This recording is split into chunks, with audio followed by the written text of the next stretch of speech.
कान खोलकर सुन लो सभी लोग, वैशाख महीना समाप्त होने वाला है और 12 मई के दिन इस पवित्र वैशाख महीने की अंतिम पूर्णिमा पड़ रही है। खासकर यदि पूर्णिमा के दिन के कोई भी व्यक्ति तुलसी की सूखी लकड़ी से यह उपाय कर लेता है या फिर यह एक हल्दी के दीपक वाला उपाय, तो उनके जीवन में चमत्कार हो जाता है। एक प्रकार से उनके जीवन के सभी दुख कष्ट समाप्त हो जाते हैं। विशेषकर मेरी माताएं बहनों से निवेदन है कि आप उनकी वीडियो देख रहे हैं और फिर भी आप अपने जीवन में परेशान हो रहे हैं, आपको हिंट्रो 1% गारंटी देता हूं। पूज्य गुरुदेव ने अभी की अपनी शिव महापुराण की कथा में बताया था कि पूर्णिमा के दिन किया जाने वाला यह एक हल्दी के दीपक वाला उपाय या फिर तुलसी की सूखी लकड़ी वाला उपाय पूर्णिमा के दिन कर लेता है। यदि कोई भी व्यक्ति, तो उसके जीवन के सभी दुख कष्ट समाप्त हो जाते हैं और वह अपने जीवन की राह पर निकाल लेता है। उसकी जो भी मनोकामना है, जो भी इच्छा है, सरकारी नौकरी है, व्यापार नहीं चल रहा है, घर में पैसे नहीं टिक रहे हैं, खर्च बहुत हो रहे हैं, कुछ समझ में नहीं आ रहा है, तो पूर्णिमा के दिन यह एक तुलसी की कड़ी वाला उपाय या फिर हल्दी के दीपक वाला उपाय शिव मंदिर में जाकर के या फिर अपने ही घर इस उपाय को कर लेते हैं, तो उनके जीवन के सभी दुख कष्ट समाप्त हो जाते हैं। वह मनचाही इच्छा भी पूर्ण होती है। इस उपाय को करते समय यदि कोई भी व्यक्ति अपनी मनोकामना बोलते हुए शिव जी की शिवलिंग के समक्ष बैठकर इस उपाय को कर लेता है, तो अवश्य उसकी मनोकामना पूर्ण होती है। और हम आपके लिए ही यहाँ पर बैठे हैं। आपको यह विशेष उपाय अवश्य करना है, क्योंकि यह विशेष योग अगले साल ही मिलेगा। हर एक साल में एक बार ऐसा मौका मिलता है और यह विशेष फल तो बहुत मुश्किल से मिलते हैं, क्योंकि सोमवार भी पड़ रहा है और वैशाख माह का अंतिम सोमवार है और अंतिम सोमवार के दिन पूर्णिमा भी है, तो 3-4 योग बन रहे हैं। ऐसा मौका जाने ना दे। आपको एक हल्दी के दीपक वाला उपाय तो अवश्य करना है, और एक हल्दी के दीपक वाला उपाय नहीं कर पाए तो आपको यह तुलसी की सूखी लकड़ी वाला उपाय तो करना ही है। देखिए, उपाय की ओर आगे बढ़ने से पहले मैं आपको बता दूं कि यदि आपको ऐसा लगता है कि आपके जीवन में बहुत ही दुख कष्ट है पूरे परिवार में, आप ये कैसे व्यक्ति है जिसके ऊपर पूरे दुख कष्ट है जो कि समाप्ति नहीं हो पा रहे हैं, तो घबराएं नहीं। हम हमारे इस YouTube चैनल पर राशि से जुड़ा भाग्य भी बताते हैं और भाग्य में चल रही परेशानियों को भी बताते हैं। तो यदि आपको ऐसा लगता है कि आप पर है या आपकी राशि पर है, तो आप आपका नाम और आपकी राशि कमेंट बॉक्स में लिख दे। हम आपकी राशि से जुड़ा भाग्य भी बताएंगे और भाग्य में चल रही परेशानियों को भी बताएंगे। आसान से आसान उपाय भी बताएंगे कि आप किस उपाय को करना चाहिए। तो चलिए उपाय की ओर चलते हैं। 12 मई यह दिन बहुत ही विशेष है। ऐसे शुभ अवसर बार बार नहीं मिलते हैं, तो आपको इस उपाय को तो अवश्य करना चाहिए। खासकर मेरे माताएं बहनों से मैं कहना चाहता हूं कि ऐसे मौके बार बार नहीं मिलते हैं। एक बार इस उपाय को अवश्य कर ले, जो कि पूर्णिमा के दिन आपको करना है। सोमवार की पूर्णिमा और वैशाख माह की समाप्ति। देखिए, इस उपाय को आपके घर पर करना है या शिव मंदिर, तो आपको सबसे पहले मैं बता दूं, जो एक हल्दी के दीपक वाला उपाय है वह आप घर पर कर सकते हैं और इस मंदिर में भी कर सकते हैं, लेकिन जो तुलसी की लकड़ी वाला उपाय है वह आप घर पर नहीं कर सकते हैं। उसे उपाय को आपको शिव मंदिर में ही करना है। इस उपाय को करने का शुभ मुहूर्त क्या है? यदि आप सुबह के समय इस उपाय को कर ले तो और भी अच्छा रहेगा, लेकिन पूर्णिमा के दिन यदि कुछ उपाय को प्रदोष काल के समय किया जाए तो और भी अच्छा रहेगा। प्रदोष काल का समय तो आप सभी को पता है 5 से 6 के बीच में शाम के समय, जो कि प्रदोष काल का रहता है। इस समय आप इस उपाय को करें तो आपके लिए और भी अच्छा रहेगा। तो शुभ मुहूर्त तो यही है और इस उपाय को करते हुए आपको सावधानी बरतनी है। ऐसा नहीं कि शिव मंदिर जा रहे हैं तो कुछ माताएं बहनें ऐसी करती हैं, दूसरी माताएं बहनों को परेशान करते हुए, और जीजी थोड़ा सा जल देना, ओ जीजी तुमने चंदन लेकर आए हो क्या, थोड़ा सा चंदन दे दो, ओ जीजी एक बेलपत्र दे दो, ये सब अपने घर से ही लेकर के जाए, मंदिर में जाकर के ढोंग करने में कोई फायदा। इस उपाय को करने से श्री हरि विष्णु तुरंत प्रसन्न होते हैं और आप इस उपाय को वैशाख महीने की पूर्णिमा के दिन कर रहे हैं और सीधे सीधे आप मां लक्ष्मी को प्रसन्न कर लेते हैं। आपके जीवन में आप खुद अपने सौभाग्य को प्राप्त कर लेते हैं इस छोटे से उपाय को करके। तो देखिए, सबसे पहले बात कर लेते हैं कि जो मां तुलसी हैं, इनके बिना श्री हरि विष्णु का पूजन और श्री हरि विष्णु का भोग दोनों ही अधूरे हैं। ना कितनी टहनियां लेंगे, 7 टहनियां लेंगे, थोड़ा सा मौली धागा आपको लेना है और 7 तुलसी की सूखी लकड़ी को एक के अंदर एक यानी गट्ठा टाइप का बनाना है और उसको बांध देना है। ठीक है ना? सारी तुलसी की लकड़ियों को इकट्ठा करना है और मौली धागे से बांध देना है। बांध देंगे कलावा लपेटकर। अब आपको क्या करना है? रोली का तिलक इस तुलसी की सूखी लकड़ी पर आपको करना है। रोली का तिलक करेंगे। अगर चंदन है तो थोड़ा सा चंदन लगा दीजिए। अब ये तुलसी की जो सूखी लकड़ी है, ये आपको थोड़ी देर अपने घर के मंदिर में रखनी है श्री हरि विष्णु के सामने, और एक देसी घी का दीपक आपको श्री हरि विष्णु के सामने लगाना है। दीपक गोलबाती का लगाएंगे और उसमें एक चुटकी पिसी हुई हल्दी डाल देंगे, ठीक है ना। श्री हरि विष्णु को हल्दी बहुत प्रिय है। दीपक लगा देंगे, थोड़ी देर वह जो तुलसी की लकड़ियां हैं उनको ऐसे ही रखा रहने देंगे, तिलक कर देंगे। अब थोड़ी देर बाद आपको क्या करना है, तुलसी की वह जो सूखी लकड़ियां आपने बांधी थी कलाबे से, मौली धागे से, अब आपको उन्हें उठाना है। एक छोटे लाल कपड़े में आप इसको रख लीजिए, ठीक है ना। लाल कपड़े में रख लीजिए, पीला कपड़ा हो तो पीले कपड़े में रख लीजिए। रखने के बाद आपको क्या करना है, इसकी पोटली टाइप की बना देनी है। धागे से लपेटकर, मौली धागे से ही पोटली बना लीजिए, आराम से बंध जाती है। अब इस पोटली को आपको कहाँ रखना है, इसे आपको अपने घर के मुख्य द्वार पर टांगना है, ठीक है ना। अंदर की तरफ, बाहर की तरफ नहीं, अंदर की तरफ, मुख्य द्वार पर अंदर की तरफ टांग दीजिए और मां लक्ष्मी का ध्यान करिए, श्री हरि विष्णु का ध्यान करिए।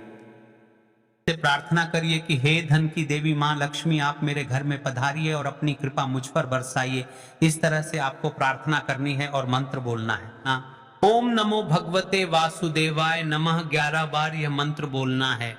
एक दीपक आपको जिस दिन भी उपाय कर रहे हैं अपने घर के मुख्य द्वार पर प्रज्वलित करना है।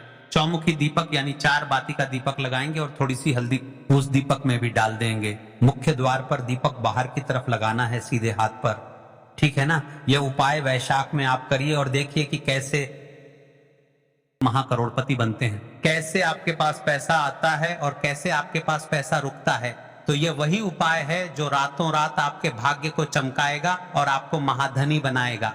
छोटा सा उपाय आपको महाकरोड़पति बना देगा अगर सच्ची श्रद्धा से आपने इस उपाय को कर लिया। साथ ही साथ वैशाख के महीने में अगर कोई जूते का दान कर देता है, जूते चप्पलों का कोई दान कर दे इस माह में, तो समझ लीजिए उसे हर वह वस्तु मिलती है जिसकी वह कल्पना करता है, जिसकी वह चाहता है। आपने अगर कुछ ऐसा सोचा है कि हाँ मुझे ये वस्तु या मुझे ये चीज मिल जाए, मेरी यह इच्छा पूरी हो जाए, आपकी कोई भी इच्छा अधूरी है, पूरी नहीं हो रही, तो वैशाख माह में आप चाहे एक व्यक्ति को दान करें, जूते या चप्पल का दान जरूर करिए, जल का दान इस माह में करिए और फिर देखिए कि आपका भाग्य कैसे आपका साथ देता है और कैसे आप अपने जीवन में आगे बढ़ते चले जाते हैं। तो बहुत अच्छे से उपाय आपको बताया है। अब हम बात करते हैं दूसरे विशेष उपाय ई की। देखिए यह उपाय भी आपको तुलसी जी के पौधे के वहां पर करना है। के भाग्य का उदय करने के लिए आपके घर में धन सम परेशानियां हैं, कर्ज की समस्या अगर दिन पर दिन बढ़ती जा रही है, खत्म नहीं हो रही है, बहुत ज्यादा परेशानियां हैं, तो आपको यह उपाय करना चाहिए। देखो करना क्या है, बहुत ध्यान से समझना। आपको मात्र तांबे के पात्र के अंदर जल लेना है, उस जल के अंदर एक चुटकी आपको हल्दी मिला देनी है, ठीक है। और साथ में लेना है एक कमल गट्टा। यह केवल उपाय सोमवार 9 मई पूर्णिमा सोमवार के दिन करना है। अगर आपको ऐसा लगता है कि आपके जीवन में अष्टलक्ष्मी का वास नहीं है, भाग्य का साथ आपको नहीं मिल पा रहा है, तो आप ये उपाय सोमवार के दिन कर सकते हैं। सोमवार पूर्णिमा के दिन भी कर सकते हैं, ठीक है। सोमवार और सोमवार की पूर्णिमा पड़ रही है, दोनों दिन आप ये उपाय कर सकते हैं। देखो करना क्या है, इस टाइम के पात्र के अंदर हल्दी डाली और एक कमल गट्टा डाला। अब आपको तुलसी जी के वहां पर जाना है। देखिए जब आप हल्दी डालोगे जल के पात्र के अंदर, तब आपको ओम नमो भगवते वासुदेवाय का 11 बार जाप करना है, फिर हल्दी डालना है। जब आप कमल गट्टा डालोगे तब आपको ओम श्रीम नमः या ओम महालक्ष्मी नमः इस मंत्र का जाप करते हुए एक कमल गट्टा डालना है, 11 बार जाप करना है, ठीक है। कमल गट्टा और हल्दी दोनों होना चाहिए। कमल गट्टा महालक्ष्मी का प्रतीक माना जाता है और हल्दी जो है वह भगवान विष्णु के निमित्त आप हल्दी, ठीक है। इस जल को आपको तुलसी जी की जड़ में अर्पित करना है, अर्पित करना है। ओम नमो भगते वासुदेवाय का जाप करते हुए बस इतना सा उपाय करना। धन संबंधित को कोई भी परेशानियां हैं वह सब दूर हो, ऐसी आपको प्रार्थना करनी है। कर्ज से जुड़ी कोई परेशानी हो तो ऐसी प्रार्थना करनी है कि यह दूर हो जाए, ऐसी कामना करते हुए यह दूसरा प्यारा सा उपाय आपको करना है। तो देखो ये हो गया दूसरा उपाय, जो कि आप सुबह से लेकर के शाम तक कर सकते हैं। गुरुवार या शनिवार के दिन सिर्फ एक बार ही करना है। अब तो कमल गट्टे को आपको वहीं पर तुलसी जी के वहां पर रखे रहने देना है।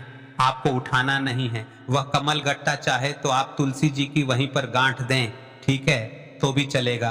तो इस प्रकार से आपको यह सुंदर सा उपाय करना है। अब हम बात करते हैं तीसरे उपाय की। ध्यान रखना, ये जो दूसरा उपाय है ये आपको आपके घर में ही करना है, बाहर कहीं पर भी मत करके आना, ठीक है।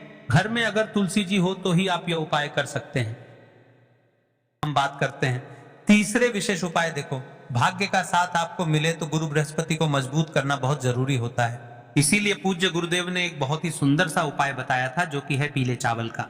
थोड़े से अक्षत लेना, चावल लेना। अगर आपको ऐसा लगता है ना कि आपको किसी भी चीज में सफलता नहीं मिल पा रही है, किस्मत का साथ आपको नहीं मिल पा रहा है, तो पीले चावल लेना।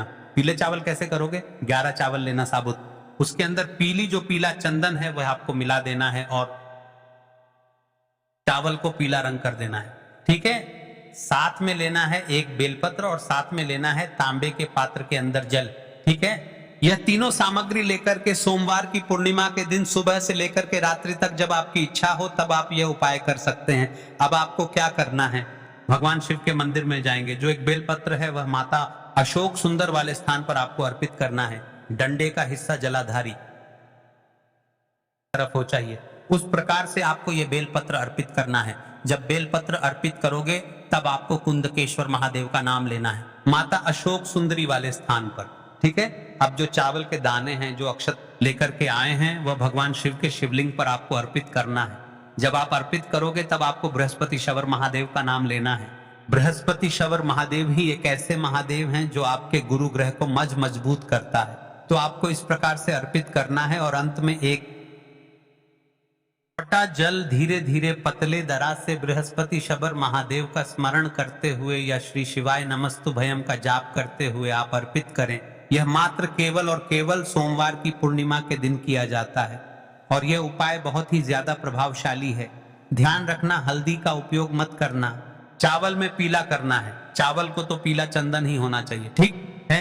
अब ये जो उपाय जो भी करता है, निश्चित तौर पर उसके जीवन के सारे अंधकार दूर होते ही होते हैं, उसको सफलता भी मिलती है, बृहस्पति मजबूत होते हैं, किस्मत का साथ उसको मिलने लगता है। यह उपाय अगर आप प्रदोष काल के समय करते हैं तो और लाभकारी सिद्ध होता है। अब एक अंतिम और एक विशेष उपाय और बता दें आपको। यह उपाय एक हल्दी के दीपक वाला उपाय, अपने एक हल्दी के दीपक वाले उपाय को तो देखा होगा, लेकिन यदि वैशाख माह की समापन हो रहा है तो इस उपाय को यदि आप कर ले तो आपके लिए बहुत ही लाभदायक रहेगा। इस उपाय को अपने घर की तुलसी माता के सम्मुख भी कर सकते हैं और शिव मंदिर में भी कर सकते हैं, कोई भी दिक्कत वाली बात नहीं है। तो एक हल्दी के दीपक वाला उपाय है। तो चलिए, इस उपाय को आप सुबह से लेकर शाम तक कर सकते हैं। तो चलिए बढ़ते हैं उपाय की ओर। देखिए, इसके लिए आपको क्या करना है, एक काली मिर्च लेनी है। देखो ध्यान से समझना, एक काली मिर्च लेनी है और ध्यान देना है कि काली मिर्च कहीं से भी खंडित नहीं होनी चाहिए। फिर इसके बाद आपको लेना है एक गोल बाती का दीपक। देखिए, दीपक आप चाहे तो माटी का ले लें और यदि आपके पास माटी का दीपक नहीं है तो आप ये दीपक शुद्ध आटा लगा के एक दीपक बना सकते हैं। बस आपको ध्यान देना है कि उस आटे में आपको नमक या हल्दी का प्रयोग नहीं करना है, ठीक है। तो आप एक बढ़िया सा दीपक बना लें और उस दीपक में गोल बाती लगा के उस दीपक में आपको घी भरना है। देखो, गाय का शुद्ध घी आपको उस दीपक में भरना है। अब क्या करना है, आपको इन दोनों चीजों को लेकर चले जाना है बेलपत्र के पेड़ के पास। देखो, गुरुजी ने अपनी अभी की शिव महापुराण कथा में भी बताया था, जो भी व्यक्ति प्रदोष काल में जो भी एक दीपक प्रज्वलित कर देता है उसके घर पर धन की कमी नहीं हो सकती। देखो, यदि आपके घर के आसपास कहीं बेलपत्र का पेड़ नहीं है या घर से काफी दूर पड़ता है और आप जा नहीं सकते, तो आगे हम यह भी बताएंगे कि कैसे इस उपाय को करना है। अगर बेलपत्र वृक्ष ना हो तो देखो, अब आपको प्रदोष काल में इन दोनों चीजों को लेकर चले जाए बेलपत्र के पेड़ के पास में। अब क्या करना है, सबसे पहले आपको उत्तर दिशा की ओर मुंह करके आपको खड़े हो जाना है और जो आप दीपक लेकर गए हैं उससे आपको बेलपत्र की जड़ में प्रज्वलित करना है। दीपक प्रज्वलित करने के बाद आपको एक काली मिर्च अपनी हथेली पर रखना है और बेलपत्र के पेड़ का आपको 5 बार परिक्रमा लगा लेना है। और यदि आप परिक्रमा बेलपत्र के पेड़ का नहीं लगा सकते हैं तो आपको दीपक को चारों ओर कुछ इस तरह से दीपक के ऊपर से 5 बार घुमा देना है, मतलब आरती करना है। और घुमाने के बाद आपको उसी काली मिर्च को दीपक में डाल देना है और वहीं पर बैठकर हाथ जोड़ करके आंख बंद करके आपको जो भी आपके जीवन में समस्याएं हैं, घर से लक्ष्मी जी का निवास नहीं है, लक्ष्मी जी प्रवेश नहीं कर रही हैं और भी जीवन में जो भी समस्याएं हैं तो उस समय आपको विनती करनी है। ठीक है। अब इसके बाद यदि आपके घर के आसपास कहीं बेलपत्री का पेड़ नहीं है तो आपको इन सब चीजों को लेकर चले जाना है शंकर जी के मंदिर में, और शिव जी के मंदिर पहुंचकर आपको क्या करना है, आपको इसी एक दीपक को, आपको शंकर जी के मंदिर की जो चौखट होती है ना, वहां पर आपको इस दीपक को जलाना है। और दीपक जलाते समय आपका मुख उत्तर दिशा की ओर होना चाहिए। दीपक जलाने के बाद आपको क्या करना है, काली मिर्च अपनी हथेली पर रखना है और आपके जीवन में जो भी समस्याएं हैं, चाहे वह समस्या परिवार को लेकर हो या फिर धन को लेकर हो, वह अपनी वह समस्या बोलनी है। और बोलने के बाद आप उसी काली मिर्च को दीपक में डाल देना है और आपकी कामना पूर्ण हो जाए, घर में लक्ष्मी जी का निवास हो, ऐसी कामना आपको कर लेनी है। देखिए शंकर जी की मंदिर की जो चौखट होती है ना, उसमें 33 कोटि देवी देवता निवास करते हैं। यदि आप वहां पर दीपक जलाते हैं तो इससे भगवान शिव तो प्रसन्न होते ही हैं, साथ ही आपको 33 कोटि देवी देवताओं का आशीर्वाद प्राप्त होता है और वह सभी प्रसन्न होते हैं जिनके आशीर्वाद से आपकी कामना 100% पूरी होती है। आप यह उपाय जरूर करिएगा, बहुत ही छोटा सा उपाय है, करके देखिएगा। देखिए अब हम जान लेते हैं गुरुजी द्वारा बताए गए दूसरे उपाय के बारे में। इस उपाय के लिए आपको मात्र 2 लौंग लेनी होगी, यानी कि आपको एक लौंग का जोड़ा लेना है। 2 फूल वाली आपको लौंग लेनी है। लौंग जोड़ा कहीं से भी खंडित नहीं होना चाहिए, इस बात का ध्यान रखें। इसी के साथ में आपको लेना होगा लाल चंदन का पाउडर। देखिए यदि आपके पास लाल चंदन की लकड़ी है तो उसे घिसकर भी आप चंदन के रूप में प्रयोग कर सकते हैं। यदि पाउडर है तो उसका भी आप अपने उपाय के लिए प्रयोग कर सकते हैं। देखिए चंदन जो है वह तेज का प्रतीक माना गया है और साथ ही साथ जीवन के अंधकार को दूर करने का प्रतीक माना गया है। अब इसी के साथ में आपको मात्र एक तांबे के पात्र के अंदर शुद्ध जल लेना होगा अपने घर से। अब दोस्तों ये तीनों सामग्री लेकर के सीधे आपको पहुंच जाना होगा भगवान शिव के मंदिर में। देखिए इसी के साथ में आपको एक गोलबाती का दीपक भी लेना होगा। दीपक आप मिट्टी का भी ले सकते हैं, शुद्ध घाटा मढ़कर उसका भी तैयार कर सकते हैं, और दीपक में आपको शुद्ध घी का प्रयोग करना है। लेकिन जैसे ही आप इन सभी सामग्रियों को मंदिर में लेकर के पहुंचेंगे, मंदिर में जैसे ही आप चौखट के वहां पर पहुंचेंगे तो मंदिर की चौखट के सीधी तरफ आप जो अपने साथ एक गोल बाती का दीपक लेकर के आए हैं उसे आपको सबसे पहले तो प्रज्वलित कर देना है। यानी कि जैसे ही आप मंदिर की चौखट के वहां पर प्रवेश करते हैं तो उसके सीधी तरफ आपको ये गोलबाती का दीपक प्रज्वलित कर देना है। अब देखिए जैसे ही आप ये दीपक प्रज्वलित करेंगे तो आपकी जो भी मनोकामना है उससे आपको बोल देना है। आप इस दीपक को इस प्रकार से प्रज्वलित करने के बाद इन सभी सामग्रियों को आपको शिवलिंग के पास में लेकर पहुंच जाना है। अब देखिए दोस्तों आपके पास जो एक तांबे के पात्र के अंदर शुद्ध जल है उसमें से आपको केवल आधा लोटा जल ही भगवान शिव के शिवलिंग पर अर्पित करना है। आधा लोटा जल आपको उसी पत्र के अंदर बचा लेना है। अब दोस्तों आपके पास जो 2 लौंग है यानी कि एक लौंग का जोड़ा है, उससे आपको अपना नाम और अपने गोत्र को बोलते हुए आपकी जो भी समस्या चल रही है, आपके जीवन में जो भी परेशानी उत्पन्न हो रही है, उन्हें आपको बोल देना है। और यह जो लौंग का जिला जोड़ा है इसे आपको भगवान शिव के शिवलिंग पर अर्पित कर देना है। जैसे ही आप ये 2 लौंग शिवलिंग पर चढ़ाएंगे तो अपना हाथ जो है वहां पर आपको रखना है और महादेव से आपको प्रार्थना करनी है कि मेरे जीवन की ये जो परेशानियां हैं वह सभी दूर हो जाएं। यानी कि आपके जीवन में धन की संबंधित परेशानी चल रही है, कर्ज की समस्या चल रही है, बच्चों का पढ़ाई लिखाई में मन नहीं लग पा रहा है, घर के जो आर्थिक संकट है वह सभी दूर हो, व्यापार आपका ढंग से नहीं चल पा रहा है, घर में रोग की स्थिति बनी हुई है, यानी कि जिस भी प्रकार की आपकी समस्याएं हैं से आपको महादेव से बोल देना है और मई से करना है इस विशेष उपाय को। दोस्तों यदि आपको हमारे इस YouTube चैनल के वीडियो पसंद आ रही हैं तो कमेंट बॉक्स में हर हर महादेव लिखें, और वीडियो पसंद नहीं आ रही है तो आप कमेंट बॉक्स में आपकी जो भी बातें हैं वो लिख दें, क्योंकि इससे हमें पता चलेगा कि आपको जो पसंद आ रहा है वह हम आपके लिए कर पा रहे हैं या नहीं। मिलते अगले वीडियो में। श्री शिवाय नमस्तुभ्यं।